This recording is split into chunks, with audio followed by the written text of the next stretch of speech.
كتاب أنزلناه إليك مبارك ليدبروا آياته وليتذكر أولو الألباب. نحمده ونصلي ونسلم على رسوله الکریم اما بعد. ہم سورہ البقرہ کی ترکیب نحوی اور صرفی کر رہے ہیں، اور آج ہمارے سامنے ہے آیت نمبر 211 211 سورہ البقرہ. اس کی ابتدا جس کلمے سے ہو رہی ہے وہ ہے سل. یہاں پہ فعل امر ہے. یہ بنا کیسے؟ یہ آپ کے سامنے ہے سآلہ.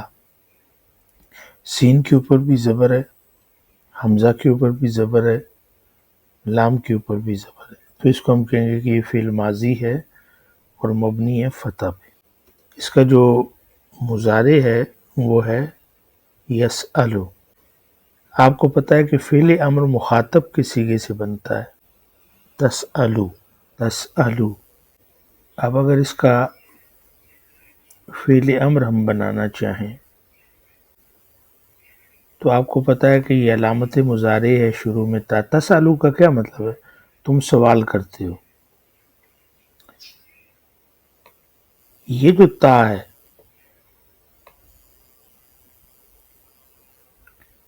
یہ فعل مضارع کی علامت ہے، تو اس کو سب سے پہلے تو ہم ہٹا دیں گے. پھر اس کے بعد آپ کو پتہ ہے کہ امر میں جو آخری حرف ہوتا ہے فعل کا ثلاثی مجرد میں اس کو ساکن کرتے ہیں، تو اس کو ہم نے ساکن کیا. اب آپ دیکھتے ہیں کہ اس کی ابتدا جو ہے وہ ایک ایسے حرف سے ہو رہی ہے جو ساکن ہے. تو ساکن سے آپ اس کو کیسے پڑھیں گے؟ اس کے لیے ضروری ہے کہ آپ اس کے شروع میں ایک حمزہ لگائیں. لیکن حمزہ لگانے سے پہلے دیکھیں کہ اس کا جو عین کلمہ ہے اور وہ آپ کے سامنے ہے، یہ اس کا عین کلمہ ہے، یہ مفتوح ہے. مفتوح کا کیا مطلب ہے؟ کہ اس کے اوپر زبر ہے، اس کے اوپر فتحہ ہے. تو اصول یہ بنتا ہے کہ اگر عین کلمے یعنی درمیان والے کلمے کے اوپر زبر ہو یا زیر ہو تو اس صورت میں شروع میں جو حمزہ لگتا ہے اس پہ زیر لگائی جاتی ہے، زبر کی صورت میں بھی زیر کی صورت میں بھی. لیکن اگر یہاں پہ پیش ہو، ضمہ ہو، اس صورت میں جو حمزہ آپ شروع میں لگائیں گے اس کے اوپر بھی ضمہ یا پیش ہوگا. تو اس اصول کو سامنے رکھتے ہوئے یہاں پہ چونکہ حمزہ کے اوپر زبر ہے تو لہٰذا یہاں پہ ہم کیا کریں گے؟ حمزہ لگائیں گے لیکن اس کے نیچے زیر لگائیں گے. تو یہ بن گیا اسأل. یہاں ہم اس کا دوسرا قاعدہ ڈسکس کریں گے. نارمل رول تو یہی ہے جو میں نے ابھی آپ کو بتایا ہے، لیکن آپ قرآن مجید کی سایہ مبارکہ میں دیکھ رہے ہیں کہ وہاں پہ اسأل نہیں ہے، وہاں پہ سل. تو یہ سل کیسے بنا؟ آئیے دیکھتے ہیں. یہ دیکھیں اس کی یہ شکل بنی ہے. اب یہاں پہ ہم نے جو نارمل فعل مضارع سے امر بنانے کا قاعدہ ہے اس سے تھوڑا ہٹ کر اس کے اوپر ایک رول لگانا ہے، اور وہ رول یہ ہے کہ یہ جو آپ کو حمزہ نظر آ رہی ہے یہ حمزہ یہ یہاں پہ مفتوح ہے، اس کے اوپر زبر ہے. تو اب یہاں پہ کیا ہوگا کہ اس کی یہ زبر یہ شفٹ ہو جائے گی پچھلے کلمے پر.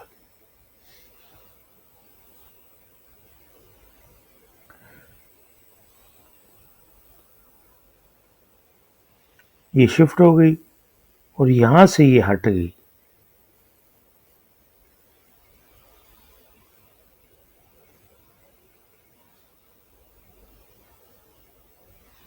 تو آپ دیکھیں اس کی شکل یہ بنی. اس حمزہ کے اوپر، یہ جو حمزہ ہے اس کے اوپر جو زبر تھی وہ ہم نے شفٹ کی پچھلے کلمے پہ، اور وہ سین تھا۔ اب آپ دیکھیں کہ یہ بھی ساکن ہو گیا، یہ بھی ساکن ہو گیا۔ اب ایک کلمہ جو ہے الف ہے، حمزہ ہے، جو کہ حرف علت میں آتا ہے، اور حرف علت 3 ہوتے ہیں نا، الف واو اور یا، اور یہ کمزور حرف ہوتے ہیں، اور یہ لام جو ہے اس کو ہم کہیں گے کہ یہ حرف صحیح ہے۔ الف واو یا کے علاوہ جتنے بھی حروف ہیں وہ حروف صحیحہ کہے جاتے ہیں۔ تو اگر اصول یہ ہے کہ اگر دو حرف اکٹھے ہوں اور ساکن ہوں اور اس میں سے ایک حرف علت ہو، تو چونکہ وہ کمزور حرف ہوتا ہے تو وہ گر جاتا ہے، تو یہاں سے یہ گر جائے گا، تو یہ بن جائے گا سل۔ تو سل پھر کیا ہوا؟ یہ فعل امر واحد مذکر مخاطب کا صیغہ جو مضارع میں تھا اس سے بنا، فعل امر مبنی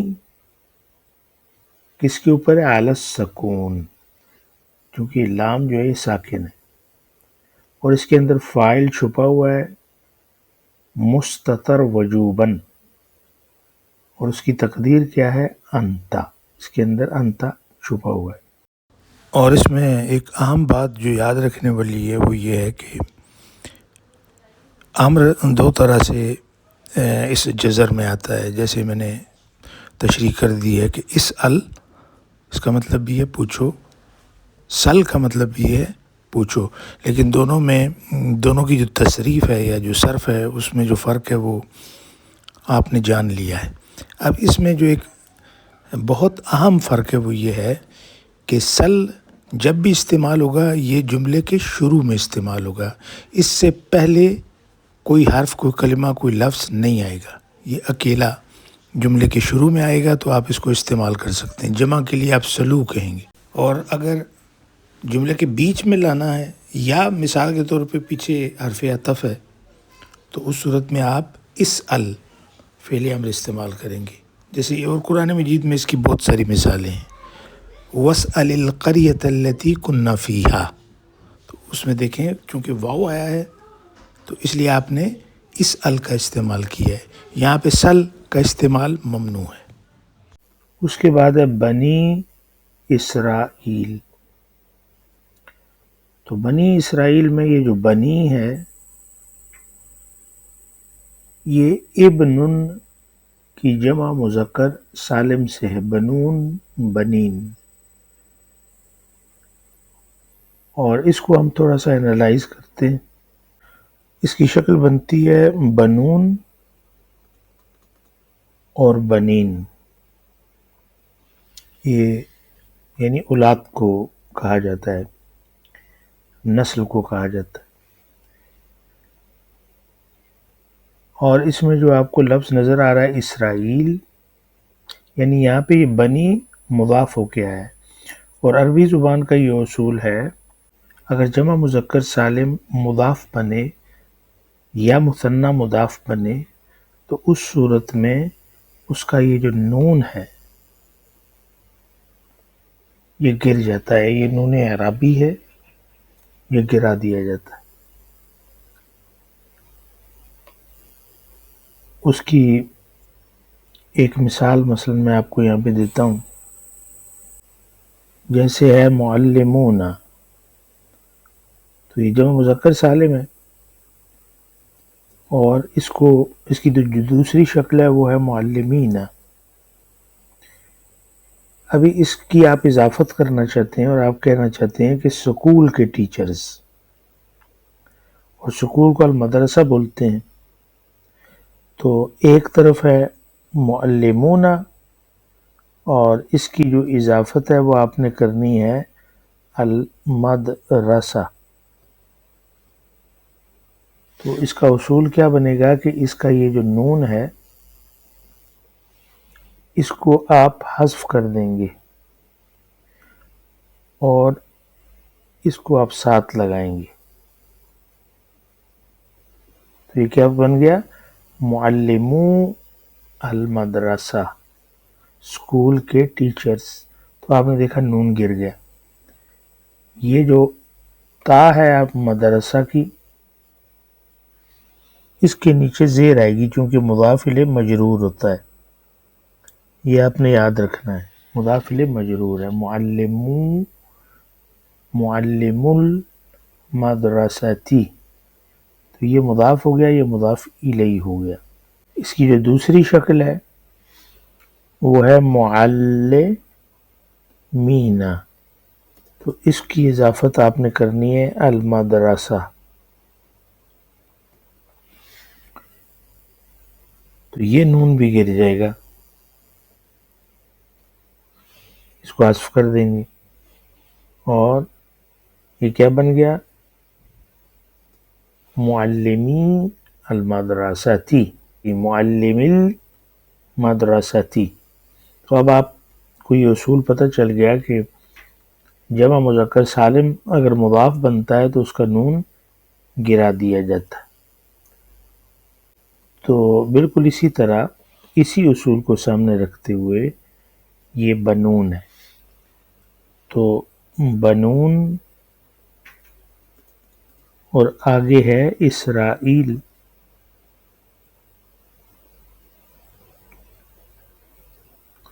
اسرائیل، تو جب آپ بنون کو اسرائیل یعنی اسرائیل کی اولاد، اسرائیل کے بچے، تو یہاں پہ آپ نون گرائیں گے نا، یہ نون گر گیا. تو اس صورت میں یہاں پہ کیا بنے گا؟ بنو اسرائیل، یعنی یہ حالت رفعی ہے. اب حالت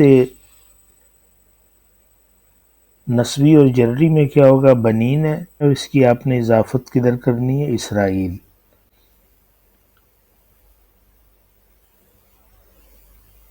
تو یہ نون گرا دیں گے،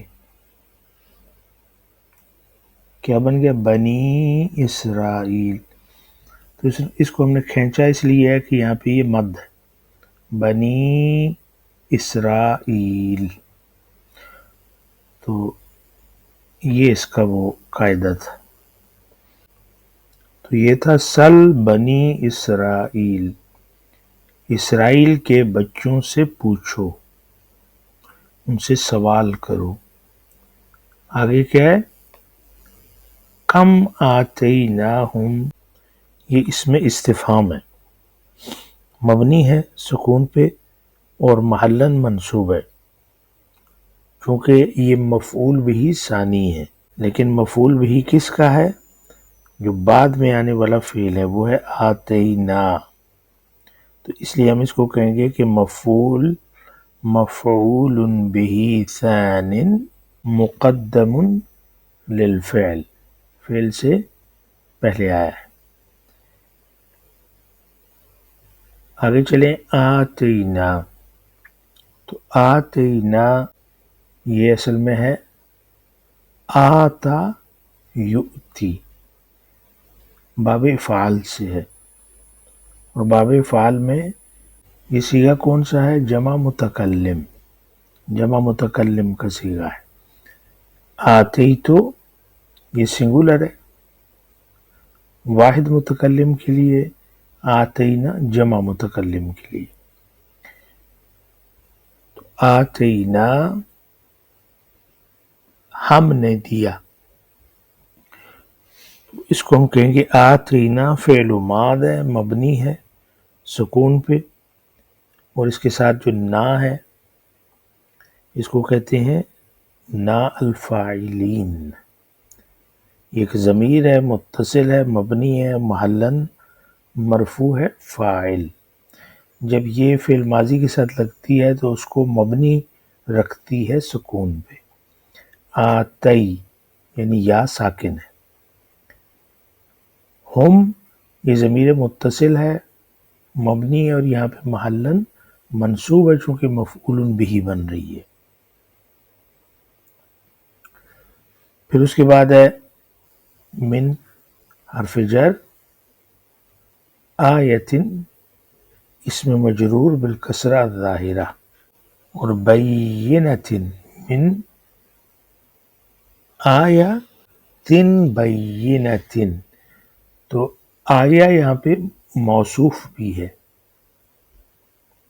آیتن مجرور بالکسرہ ظاہرہ اور موصوف بھی ہے، منعوت بھی ہے، اور اس کی جو نعت ہے، اس کی جو صفت ہے وہ ہے بینہ۔ تو آپ دیکھیں اس کے نیچے بھی دو زیریں ہیں، تو آیتن بینتن یہ صفت موصوف ہے۔ اسرائیل کے بچوں سے پوچھو ہم نے ان کو کتنی واضح نشانیاں دیں، یہ اس کا ترجمہ ہے۔ ومن، اس میں جو واو ہے وہ حرف عطف ہے، اور من اس کو کہتے ہیں اسم شرط مبنی علی السکون،